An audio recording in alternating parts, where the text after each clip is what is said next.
नमस्कार, शंखनाद न्यूज चॅनलच्या बातमीपत्रात आपल्या सगळ्यांचं स्वागत आहे। सुरुवातीला पाहणार आहोत मुख्य बातम्या। पंतप्रधान नरेंद्र मोदी यांच्या रत्नापैकी सर्वात महत्त्वाचं रत्न नितीन गडकरी आहे। कार्यक्षम मंत्र्यांमध्ये सर्वात कार्यक्षम मंत्री म्हणून नितीन गडकरी यांची ओळख असल्याचं प्रतिपादन उपमुख्यमंत्री देवेंद्र फडणवीस यांनी केलं। एक कार्यकर्ता, एक नेता कसा असावा याचं आदर्श उदाहरण नितीन गडकरी यांचा जीवन प्रवास असल्यावर त्यांनी भर दिला। आज पंतप्रधान मोदी यांच्यासारखं नेतृत्व देशाला पुढे घेऊन जात असल्याचं सांगत गडकरी यांच्या विविध कामांचा त्यांनी आढावा घेतला। कुठल्याही आव्हान संघर्षात ते आत्मविश्वासाने पुढे जातात। त्यांना पराजय माहित नाही, स्वप्न पूर्ण केल्याशिवाय ते थांबत नाही। मुंबई पुणे एक्सप्रेसवे रस्ते उभारणीत माईल स्टोन ठरले ते केवळ मिनिस्टर नाही तर ते इनोव्हेटर आहेत, असंही फडणवीस यांनी यावेळी म्हटलंय। गडकरी चित्रपटाचा ट्रेलर लॉन्च प्रसंगी ते बोलत होते। यावेळी माजी खासदार दत्ता मेघे, आमदार प्रवीण दटके, कृष्णा खोपडे यांच्यासह अभिजित मुजुमदार आणि चित्रपटाची सर्व चमू उपस्थित होती। येत्या 27 ऑक्टोबरला हा चित्रपट सर्वांनी आवर्जून थिएटरमध्ये जाऊन पाहावा असं आवाहन फडणवीस यांनी केलंय। अभिजित मुजुमदार प्रस्तुत, अक्षय देशमुख फिल्म्स निर्मित या चित्रपटाचे अक्षय अनंत देशमुख निर्माते आहेत, तर या चित्रपटाचे कथा, पटकथा आणि दिग्दर्शन अनुराग राजन भुसारी यांनी केलंय। खरोखर आपल्या सगळ्यांकरता अतिशय आनंदाची गोष्ट आहे की नितीनजींच्या जीवनावर आधारित हा बायोपिक गडकरी या नावाने 27 तारखेला रिलीज होतोय। खरं म्हणजे मी प्रवीणजींच्या एका वाक्याशी सहमत आहे की नितीनजींच्या जीवनातले वेगवेगळे प्रसंग, त्यांच्या व्यक्तिमत्वाचे विविध कंगोरे हे 3 तासामध्ये बांधणं अतिशय कठीण आहे। पण मी अभिजितजी आणि संपूर्ण टीमला आणि विशेषतः सगळ्या कलावंतांना अतिशय मनापासून धन्यवाद देतो की एक सुंदर अशा प्रकारचा चित्रपट या ठिकाणी तुम्ही तयार केला आणि याचा ट्रेलर बघितल्यानंतर निश्चितच आमच्या सगळ्यांच्या मनामध्ये हा सिनेमा पाहण्याची उत्कंठा आहे। आणि ट्रेलरवरनं मी निश्चितपणे सांगू इच्छितो की तुम्ही अतिशय सुंदर काम या ठिकाणी केलेलं आहे। त्यामुळे गडकरी या सिनेमाच्या संपूर्ण टीमचं मी अतिशय मनापासून अभिनंदन करतो। खरं म्हणजे मला अतिशय, मी स्वतःला सौभाग्यशाली समजतो की लहानपणापासून नितीनजींसोबत काम करण्याची संधी मिळाली। खूप गोष्टी नितीनजींकडनं शिकता आल्या आणि नितीनजींच्या व्यक्तिमत्वामध्ये प्रामुख्याने ज्या गोष्टी आहेत त्यातलं सगळ्यात महत्वाचं काही असेल तर त्यांचा नेव्हर डाय ॲटिट्यूड। कितीही संघर्षाची वेळ असो, कितीही आव्हान असो, कुठल्याही आव्हानाला सामोरं जाताना त्यांचा कॉन्फिडन्स किंचितही कमी होत नाही आणि जीवनामध्ये कितीही चढ आणि उतार आले, आता तर चढच आहेत, पण ज्या काळामध्ये त्यांनी कामाला सुरुवात केली तो काळ किंवा बराचसा उमेदीचा काळ हा निवडणुकांमध्ये पराजय पाहावा लागायचा, उपहास सहन करायला लागायचा, पण अशा कुठल्याही परिस्थितीत हार न मानता त्या क्षणी पुढची लढाई करण्याकरता त्यांच्यामधली जी तयारी आपल्याला पाहायला मिळायची, मला असं वाटतं की त्यातनं कार्यकर्त्यांना देखील उत्साह यायचा आणि एक प्रेरणा त्यातनं सातत्याने आपल्याला मिळते। आणि म्हणूनच मला आठवतं की ज्यावेळेस त्यांचा अतिशय मोठा ऍक्सिडेंट झाला होता, त्या ऍक्सिडेंटच्या वेळी पाय देखील वाकवता येत नव्हता, अशाही परिस्थितीमध्ये पाय सरळ ठेवून 100 सभा त्यांनी नागपूर शहरामध्ये केल्या आणि त्यावेळी महानगरपालिका निवडून आणली। मला असं वाटतं की हे जे त्यांच्यातलं एक विजिगीषू वृत्ती आहे, त्यांच्यातली जी काही क्षमता आहे ती खरोखर आपल्यापैकी प्रत्येकाने आत्मसात करण्याची अशा प्रकारची त्यांची क्षमता आहे। दुसरं महत्वाचं काही असेल तर नितीनजी कधी लहान स्वप्न पाहत नाहीत। नितीनजी हे राज कपूर सारखे आहेत, त्यामुळे त्यांचं स्वप्न हे नेहमी मेगा असतं, छोटं स्वप्न ते पाहत नाही। पण स्वप्न पाहणं आणि ते स्वप्न अस्तित्वात आणणं यात खूप फरक आहे. असं म्हणतात की एखादं स्वप्न हे पाहून तुम्ही विसरून गेलात तर त्या स्वप्नाला महत्व नाहीये, पण जे स्वप्न तुमची झोप उडवतं, तुम्हाला झोपू देत नाही, असं स्वप्न महत्वाचं असतं. आणि नितीनजी अशीच स्वप्न पाहतात की एकदा त्यांनी ते स्वप्न पाहिलं की नितीनजी देहभान हरपून आपली झोप विसरून जोपर्यंत ते स्वप्न पूर्ण होत नाही तोपर्यंत त्याच्या पाठीमागे लागतात. आणि एकदा त्यांनी मनावर घेतलं की त्यांना पराजय माहिती नाही, ते स्वप्न पूर्ण केल्याशिवाय कधीच थांबत नाहीत. आणि म्हणूनच आपल्याला अगदी थोडक्यात त्या ठिकाणी बघायला मिळालं मुंबई पुणे एक्सप्रेसवे.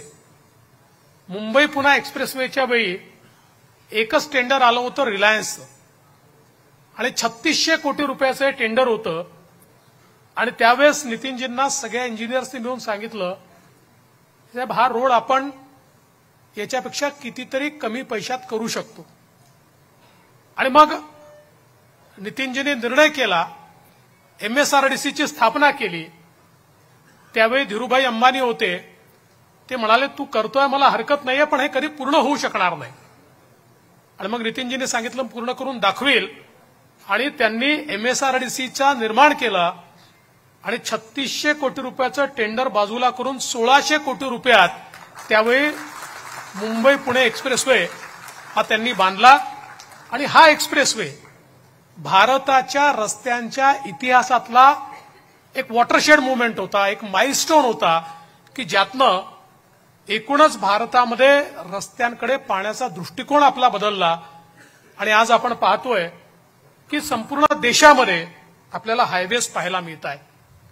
प्रधानमंत्री ग्राम सडक योजना असेल की ज्याची कॉन्सेप्ट तयार करण्याची जबाबदारी अटलजींनी नितीनजींवर टाकली. त्यावेळी नितीनजी केंद्रात नव्हते, पण अटलजींना हे माहिती होतं की हा कॉन्सेप्ट नितीनजी योग्य प्रकारे तयार करू शकतात. आणि त्यांनी तो कॉन्सेप्ट तयार केला. अटलजींची दृष्टी आणि नितीनजींचं विजन या दोन्ही गोष्टी जेव्हा एकत्रित आल्या त्यातून 6 लाख गावांपर्यंत रस्ते पोहोचवणारी या देशातली सगळ्यात मोठी क्रांतिकारी योजना ही नितीनजींनी त्या ठिकाणी तयार केली. आजही आपण पाहतोय आपले प्रधानमंत्री माननीय मोदीजी यांच्या नेतृत्वात भारताने केलेली प्रगती ही लक्षणीय आहे. आज असं कुठलं क्षेत्र नाही आहे की ज्या क्षेत्रामध्ये भारत प्रगती करत नाहीये. प्रत्येक क्षेत्रात आपली प्रगती होतीये.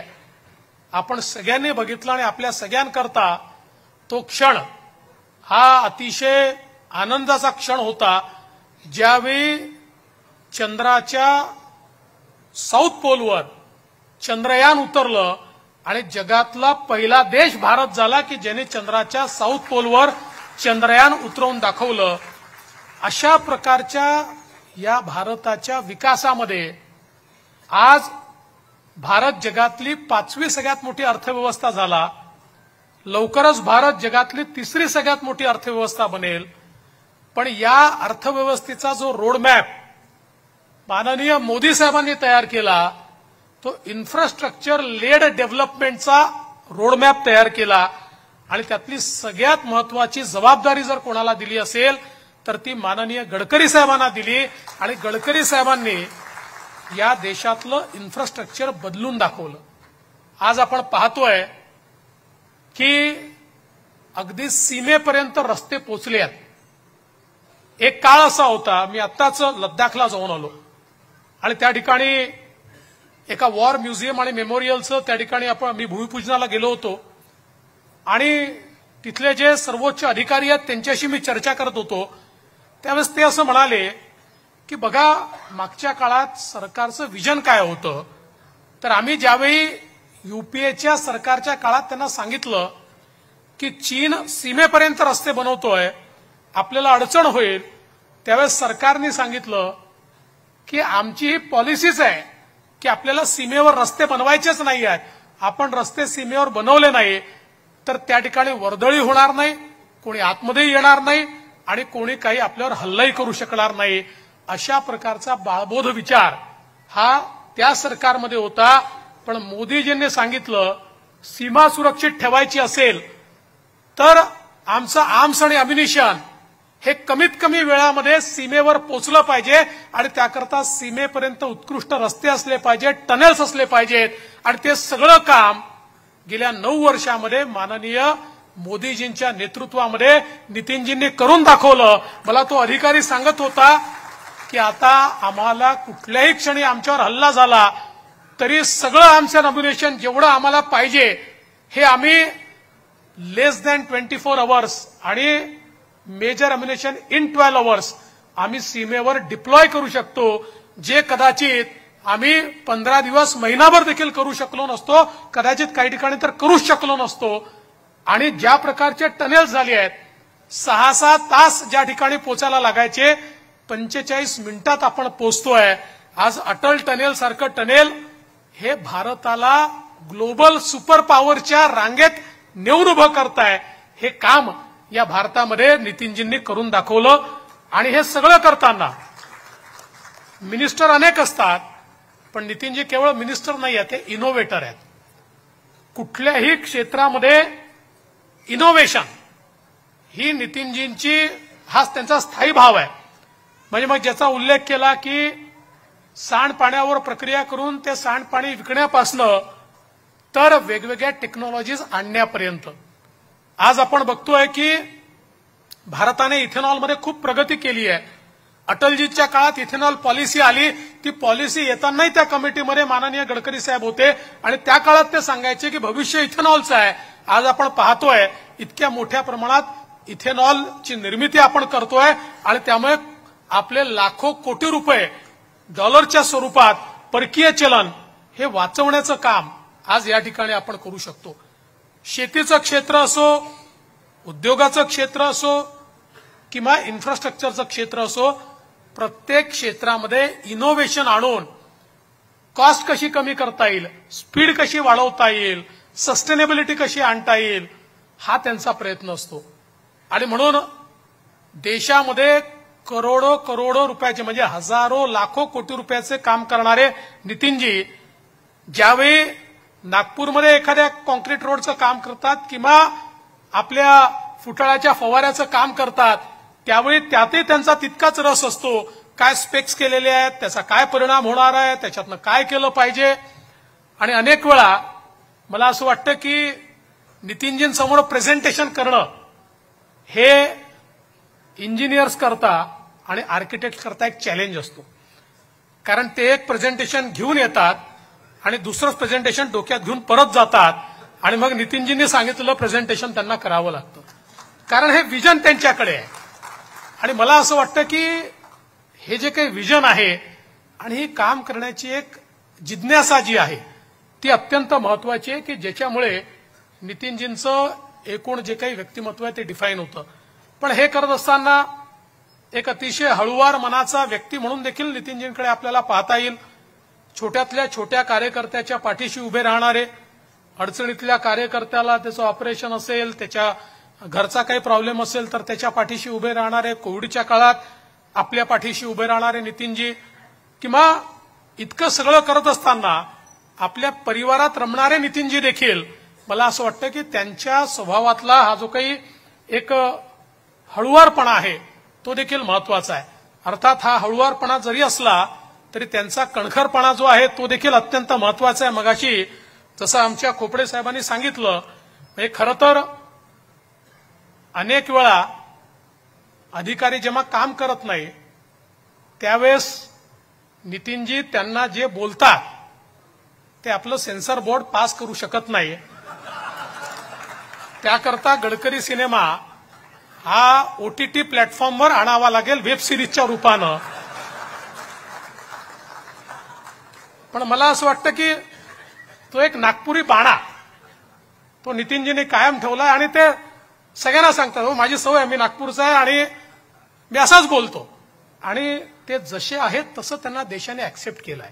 हे अत्यंत महत्वाचं आहे. लोकांनी आणि देशातल्या केवळ महाराष्ट्र नाही संपूर्ण देशातल्या लोकांचं प्रेम नितीनजींवर आहे. आणि ते प्रेम, त्यांचा जो मोकळा ढाकळा स्वभाव आहे, मनात येईल ते ओठात आहे. कोणाच्याही तोंडावर जे मनातलंय ते बोलून मोकळं होण्याची त्यांची पद्धत आहे. त्यामुळे मला असं वाटतं की त्यांना हा जो त्यांची हे जे व्यक्तिमत्व आहे हे व्यक्तिमत्वच खऱ्या अर्थानं अत्यंत महत्वाचं आहे. या संपूर्ण सिनेमाच्या माध्यमातून निश्चितपणे एक विद्यार्थी म्हणून त्यांनी केलेला संघर्ष असेल, एक कार्यकर्ता म्हणून केलेला संघर्ष असेल आणि एक नेता म्हणून या देशाची आणि महाराष्ट्राची केलेली सेवा असेल, या सगळ्या गोष्टी अतिशय चांगल्या प्रकारे सिनेमाच्या माध्यमातून आपल्या पुढे येतील. आणि मला विश्वास आहे, कारण आमच्यासारखी मंडळी ज्यांना त्यांच्यासोबत काम करायला मिळालं त्यांच्याकरता खरं म्हणजे खूप नितीनजींकडनं आम्हाला शिकता आलं. पण आता जी काही पिढी आहे या पिढीला नितीनजींसोबत काम करता येणार. नितीनजी देशाचे सर्वोच्च मोठे नेते झाले आहेत, मोठ्या पदावर त्या ठिकाणी गेलेले आहेत. आणि मग अशा या सगळ्या परिस्थितीमध्ये मला विश्वास आहे की त्यांच्या व्यक्तिमत्वाचे हे सगळे कंगोरे या सिनेमाच्या माध्यमातून ज्यावेळेस आपल्या नवीन पिढीपर्यंत पोहोचतील, एक नेता कसा तयार होतो, एक कार्यकर्ता कशा प्रकारे काम करतो, या सगळ्या गोष्टी या नवीन पिढीपर्यंत पोहोचतील तर त्यातनं नव्या पिढीला देखील प्रेरणा मिळेल. मी तर असं म्हणेल की या देशाच्या भाग्यामध्ये आज मोदीजींसारखं नेतृत्व हे खरोखर या देशाला पुढे घेऊन जात आहे आणि देश सौभाग्यशाली आहे. आणि मोदीजींच्या रत्नांच्या मांडियाळीतलं सगळ्यात महत्वपूर्ण रत्न हे जर कोणी असेल,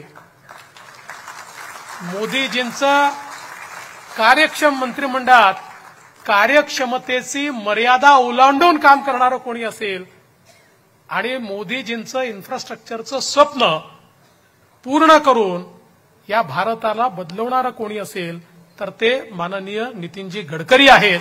आणि याचा अभिमान आपल्या सर्वांना आहे. खरं म्हणजे मी बोलत राहिलो तर अजून 1.5-2 तास बोलू शकेल, पण मला असं वाटतं की आता अनेक गोष्टी या सिनेमातल्या आपण बघू जेव्हा तो लॉन्च होईल. मी अभिजितजी एवढंच सांगतो की तुमचा सिनेमा पाहिल्यानंतर त्यात काय नाही आहे हे आम्ही तुम्हाला सांगू आणि मग तुम्ही गडकरी पार्ट 2 काढा. आणि मी तुम्हाला सांगतो पार्ट 2 हा पार्ट 1 पेक्षा देखील जास्त मनोरंजक आणि जास्त लोकांना भावणारा होईल, हा मला विश्वास आहे. खरं म्हणजे या सभागृहात बसलेले जे लोक आहेत या प्रत्येकाकडे नितीनजींच्या सोबत घालवलेल्या क्षणांची काही ना काही आठवण आहे. त्याच्यामुळे ते देखील त्यांच्या स्वभावाचे अनेक कंगोरे सांगू शकतात. पण ते पार्ट 2 मध्ये आपण पाहू. आता तुर्तच सगळ्यांनी पार्ट 1 लॉन्च झाल्यानंतर थिएटरमध्ये जाऊन तो पाहावा, इष्टमित्रांसहित पाहावा आणि सगळ्या लोकांना यातनं प्रेरणा मिळावी अशा प्रकारची शुभेच्छा व्यक्त करतो. गडकरीच्या संपूर्ण टीमचं मी या ठिकाणी मनापासून अभिनंदन करतो आणि माझे 2 शब्द संपवतो. जय हिंद. मुझे लगता है कि उनके बारे में कुछ भी बोलना जैसे एक सूरज को होता है, दिया दिखाने वाली बात होती है. काफी बड़े लीडर है, उन्होंने जो बातें कही थी उन्होंने वो कर दिखाया है. और आज उन्हें लोग कहते हैं कि रोड मैन के नाम से जाना जाता है. जो उन्होंने इतने सालों में जो काम चल रहा था पूरे हिंदुस्तान को जोड़ने का काम किया है, इतने बड़े बड़े हाईवेज प्रोजेक्ट पूरे किए हैं. और वो भी गवर्नमेंट के जो भी उन्होंने किया कि गवर्नमेंट ये काम करेगी और उन्होंने ये करके दिखाया है. खूप संभ्रम असतो, अशा वेळी डोक्यात प्रचंड चीड सतत जाते. नितीन, आपण इलेक्शन पडलो, रमेश स्पर्धा जिंकलेल्या माणसाचं अभिनंदन करायचं असतं.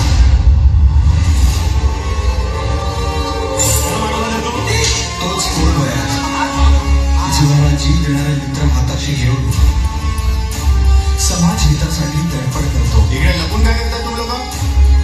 काय नाव तुझं?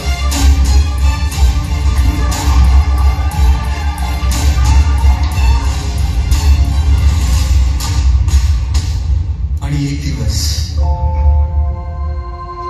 अंधाराला घाबरून आपण कधी कधी रस्त्यावर चालणंच बंद करतो.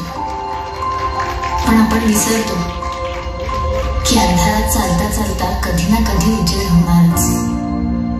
विश्वास ठेवा, आजचा हा सूर्य सगळ्यात तेजस्वी असेल. साबित होतो. लेकिन कैसे बनाओगे ये एक्सप्रेशन? मैं चाहता हूँ कि ये प्रोजेक्ट सरकार करे और किसी किसी भी प्राइवेट कंपनी पे निर्भर ना रहते हुए कम से कम कीमत में हमें ये काम पूरा करना। तुम्ही तुम्हारी जिद छोड़ दोगे? कसं काय शक्य आहे हे सगळं? पहचान क्या है आप? संघ का स्वयंसेवक, बिजनेसमैन, पॉलिटिशियन या फिर फ्लाईओवर मिनिस्टर? देखिए, आप एक बात समझो, जहाँ चाह है वहाँ राह, और जहाँ चाह नहीं वहाँ सिर्फ सर्वेक्षण, विचार विमर्श, समितियाँ, उपसमितियाँ, सेमिनार और अध्ययन दल होते हैं। नितिन, ऐसे कई लोग हैं जो कहते हैं पर होता कुछ नहीं है। अगर ये एक्सप्रेसवे मैं इस कॉस्ट में नहीं कर पाया तो मैं अपनी ये मोच मुड़वा दूंगा।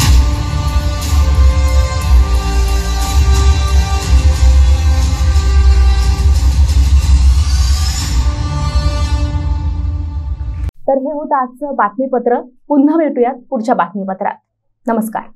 गहनों से ऐसे सजे सजाए, सबसे आकर्षक मुझे बनाए, रेणुका ज्वेलर्स के गहने ऐसे सबके दिलों को जीत जाए। Renuka jewellers, Renuka jewellers. Renuka jewellers 1998 से गोल्ड और डायमंड ज्वेलरी के लिए सबसे विश्वसनीय नाम। अमन इंपीरियल नियर अनंत नगर बस स्टॉप।